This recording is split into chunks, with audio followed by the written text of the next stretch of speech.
Welcome, guys, to Topic Time. So today we'll be discussing the ending of Paper Girls and what this means for the future of Paper Girls, which would be, interesting topic since this is a book about time travel. So if you watch Frontline Live, which is our podcast we do every Tuesday where we talk about comics, we had a fun trivia night and didn't have time to actually talk about this week's comics as much. So we're going to be using this video to also discuss about our thoughts on Paper Girls. So I'm going to start out with Chris, and we'll go down the line just to tell our thoughts on the issue, if we enjoyed it, and the whole series as a whole. And I guess, go into if you would like to see a sequel as well. I love Paper Girls. The mystery to it, the end game for it. I definitely think it's left wide open for a sequel for sure, because you can see that the timeline kind of has been messed with a little bit by the end, because the girls were supposed to get into an accident and they didn't. And I feel like there might be a sequel somewhere down the line, and it definitely would deserve one. I would say I enjoyed it from beginning to end. I think it was a really strong series. I enjoyed it immensely. For me, this is one of my favorite series of all time. And because I feel like you could reread it and just get so many different meanings from it. And for me, this ending was about staying in the present. A book that was all about time travel is like, let's stop being nostalgic for everything, guys. Let's grow up. Let's live our lives. And that's why I love the ending, where you don't actually know where they end up. It's just like, all right, they go into the sunset. Are they gonna be friends? We don't know. And I actually love that ending. And I love that, this is a book about technology, and that Brian K. Vaughan and Cliff can continue their narrative online if they want to talk about that ending, but they actually didn't have an author's note. And I thought that was really cool as well. Because usually as a book ends, like Robert Kirkman or whatever, all these writers usually have something to say, but it's like, no, you come up with your own theory of what this book actually meant to you. And do I want to see a sequel? No, actually. Surprisingly enough, I don't want to see a sequel because I love the somber ending of the book, and that has, I think, a lot of meanings. And I think it'll be really interesting to see, again, talking about different mediums, where the TV show will take it and how that will expand these characters and expand this world. Because that's really what this book was about, is their friendship. And that was what this last issue really presented, was them saving their friendship, which was cool. They weren't going up against Joppo or the elders. They were going up against how to save this thing, that they were, how to save destiny, really, because they were destined not to be friends. And then Erin changed fate, where she said, wait. So they all have grown as people, where Mac and KJ have accepted their sexuality for the most part. Tiffany's done playing those video games. And then Erin's actually able to open herself up and make friends. So how has that changed their narrative in the future? And I think it's up to you. It's up to the reader. And I think that's such a cool concept. So let's go to Mike. I love this issue. I just like... those girls have been through so much together, and to see the series end the way that it did, it was just a wonderful ending. It was like really down to earth. It was them being, the girls that they are, and like you said, you don't know. It's kind of a, it's like an open book ending. It's like you don't know truly what is happening, and I personally don't think there'll be a sequel myself, just because it's just like it kind of lets the reader dictate where those girls are going to be. So I don't think it's going to be, they're going to have an ending in it. Overall, it was a great series. It started off at one point. They went all over the place. They came back. They're like they are now. It was really good. Part of the reason why I don't think there's going to be a future in this series also is because you kind of got to see them go through everything. So it's like, why see it again? You got to see them as they were older. You got to see them go through, all these different situations. You don't need to see it again. They don't need to go on a different adventure. I think it would take away some of like the originality of the story, in my personality, if you added a sequel to it. I think it's a perfect time to launch a TV show for it, so people can see what the Paper Girls are about in a live action show.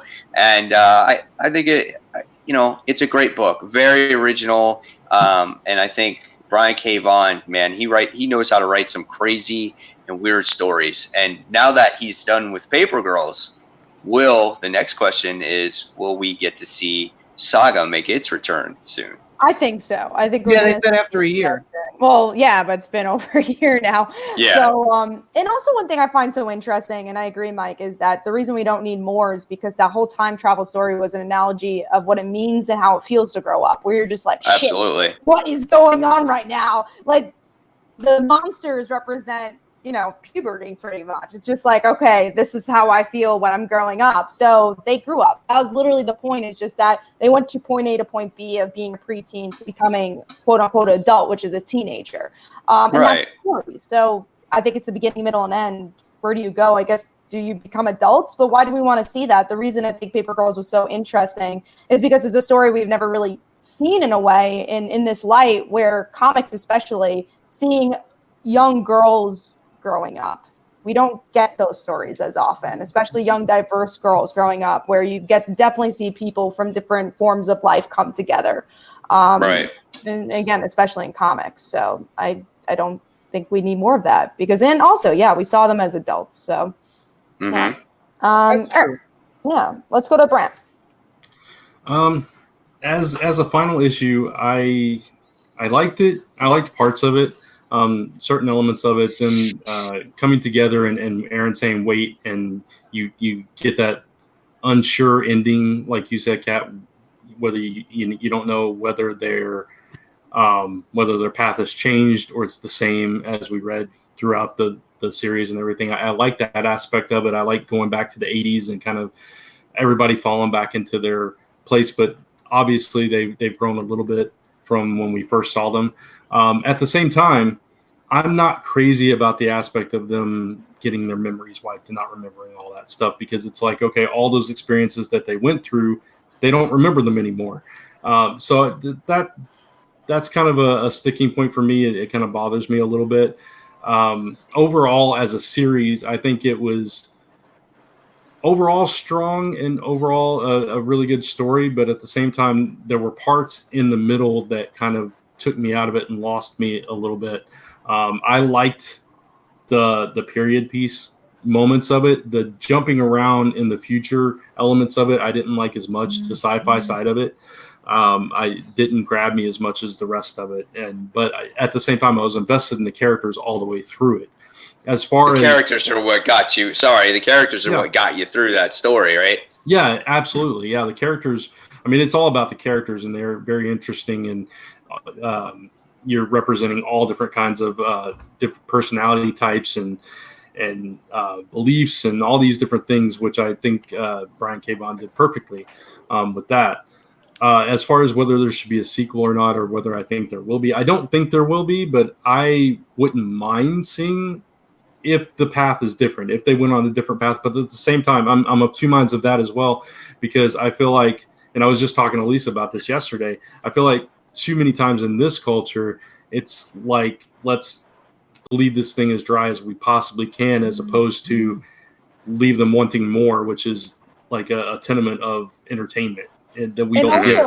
And Brent, and again, I think it's something that they kind of tackled in this book, is that when we went into this book, we all thought, this is an 80s book. It's going to be Stranger Things. And and it's the complete opposite. It's a book about, okay, we introduced this as nostalgia because we're trying to tell you, stop living as a child. Like, stop trying to relive your glory days. They're not as good as you remember. Oh, of course not. And that's why going into a sequel, though, it's just like, oh, you remember Paper Girls? We're coming back. I think it honestly, like, pretty much, I don't know what word I'm looking for, but it would diminish the effect of it. Yeah, diminish, and also like be the reverse of what they want to do. But it just wouldn't make sense for its own brand. Like, that's the story it's telling, then it's the complete opposite of what you actually told us as an audience member. So it would be a repeat, and it wouldn't have that same effect that it would when you first read it. You know what I'm saying? So yeah. Well, let's go to Jay, and then we'll start wrapping up. I like that it ended in the same tone that it began, which was basically a slice of life type story. Yeah. So I like that. I'm like Brant. A lot of the middle stuff got jumbled off because it was they tried to be one thing, then they changed gear and they went for another. So I don't think they had a sense of what it was going to be in the middle. Like it didn't feel like it was consistent for me. Jay, you're a little low. All right, I didn't think it was a consistent overall because I think in the middle they didn't know what they were going for, and it was a little bit of this, a little bit of that. Too many mysteries put into it. Too many references put into it. Not enough time to develop those. And then I also think that if it should it have a sequel, no. Will it have a sequel? Probably not. Could it have a sequel? Yes. Yeah. It could have a sequel. I would say it could, because if the TV show blows up, they might be like, "Oh shit, we gotta like do more." Right. Yeah, that's what I'm saying. Like it could have one, and if it does, I hope they go like a totally different thing and not do the technology time travel thing. Like just do a different thing that this core group of girls are going through. So this way is not a repeat of what they went through. Right. That'd be cool. Like do a different theme. Like instead of doing technology and time travel, do something else with that. Just because the main focus is just going to be the girls. You don't have to have time travel and all that. So and it's kind of interesting that in the end, and a part I kind of like and dislike about this book, and is that in the end they kept saying, "Oh, technology's bad, it's bad," but then you realize, oh wait, this is the main reason these girls came together is because of technology. And by the end, they bite the apple and they said, "Oh yeah, Eve was kind of right." And that's actually it has to do with feminism as well. But I don't know how to feel about that, because the last issue didn't really tackle that much. So that's something that's really flip-floppy for me, because I do agree with you, Jay. I think they did have a lot of themes, and that was the drive of this book, and it doesn't completely come to an end. But the main theme was the childhood friendship, so that's why I kind of could look over it, because the last issue, I think they try to make it come to an end with technology and religion, but I think they could have done an inch more. And as far as how it affects the show, I hope it's not just a cut, copy, and paste of this. I hope it's Me too. Like wholly original. Like I don't want it to be like, oh, this is just what we've seen, but we're just going to twist this one little piece here. Like like kind of like I don't want like a Walking Dead where you think someone's going to die and it's just another person getting killed that way. Like what was it? The one where the guy got shot in the back or something. It was supposed to be one person, it turned out to be another in the show. Well, one thing I will say though, Jay, is that Robert Kirkman wrote a lot of those episodes. I don't think Brian K. Vaughan is writing the show. I know someone else is writing. No, I know. Oh, yeah, I know. I'm just saying. I just want them to be totally different. No, I know. That's why I'm saying I think it has a chance to be different, because it's not the creator writing it; it's someone else's take. Yeah, I think this is something that you can change a little bit. You know what I'm saying? I'm like, you can have your core characters, but you can play around with this story, because there was a lot that happened in this story to where you're not. I mean, I don't think you're going to remember like page for page everything that happened in this book. I mean, unless you're like Kat, like probably you'll remember everything. But there is a lot of complex things that do go on in this book in different situations. So I just think they can change it a little bit around, different scenes. They can make it their own. As long as the characters are the same. I want the characters to be the way they are in the comic book. I would say go on, bro. I was just going to say, plus you have to consider what the budget of this show actually is and what they actually can do in terms of what they did in the comic. Yeah, and what I was going to say, I think also a lot of times with TV shows, when you're adapting it, you have so much more room. Like comics, you have 20 pages. Like a TV show, you have 45 to 60 pages to tell a story. So what I think they're going to do is expand the characters a bit more, which since this is such a character-driven comic, it makes sense. So like, KJ being Jewish, it was touched upon a little. But I think that is going to be touched upon a lot more. Maybe Mac's family life will be touched upon a lot more. And that will like change the direction, maybe some stories as well. So I think they're going to focus on things that were maybe had one page at a time and expand it to maybe a whole episode. And I think that's going to be really cool. And the chance of that.